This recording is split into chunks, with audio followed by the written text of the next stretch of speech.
పుట్టినప్పుడు ఆసుపత్రిలో ప్రసవం జరిగిన 24 గంటల లోపు ఇవ్వాల్సిన ఇంజెక్షన్స్. సో ఇక్కడ చూసుకున్నట్టయితే BCG and OPV, hepatitis B, ఈ 3 ఇంజెక్షన్స్ అయితే పుట్టినప్పుడు 24 అవర్స్లో ఇవ్వాల్సిన ఇంజెక్షన్స్.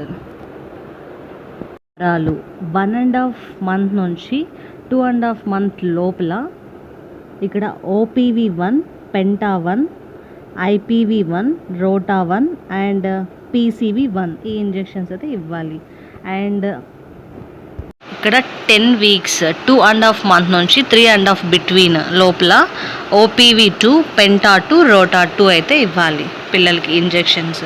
అండ్ నెక్స్ట్ 14 వారాలు అంటే 3.5 మంత్ నుంచి 9th మంత్ లోపల వరకు OPV2, పెంటా3, IPV2, రోటా3 అండ్ PCV2 ఇవైతే ఇవ్వాలి.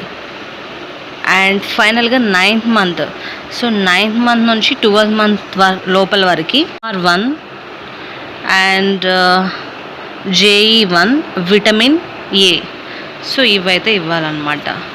అండ్ నెక్స్ట్ ఇక్కడ మనం చూసుకున్నట్టయితే మీ బిడ్డ మొదటి సంవత్సరం టీకాలు పూర్తయ్యాయి, శుభాకాంక్షలు. నెక్స్ట్ 16 to 24 ఇక్కడ 9th మంత్ 12th మంత్ వరకు ఇవన్నమాట ఇంజెక్షన్స్.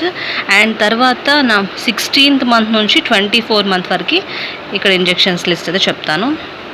అప్ టు మనకి 16 ఇయర్స్ వరకు కూడా ఇచ్చున్నారు ఏమేమి ఇంజెక్షన్స్ వేయాలి పిల్లలకి అనేది. DPT1 booster, OPV booster and MR2, JE2 and vitamin A2. So ఇవి 16 to 24 మంత్స్ బిట్వీన్ అనమాట. అండ్ 5 to 6 ఇయర్స్ వాళ్ళకి DPT2 బూస్టర్, 10 ఇయర్స్ అప్పుడు TD1 are TD booster. And ఫైనల్గా 16 ఇయర్స్కి TD2 are TD booster. So ఇవన్నమాట ఓవరాల్గా మనకి పుట్టినప్పటి నుంచి 16 ఇయర్స్ వరకు వేయించుకోవాల్సిన వ్యాక్సిన్స్. అండ్ అలాగే ఇలాంటి మరిన్ని ప్రెగ్నెన్సీ అండ్ చిల్డ్రన్ ఇన్ఫర్మేషన్స్ కోసం అయితే ఛానల్ని సబ్స్క్రైబ్ చేసి ఫాలో అయిపోండి. Thank you.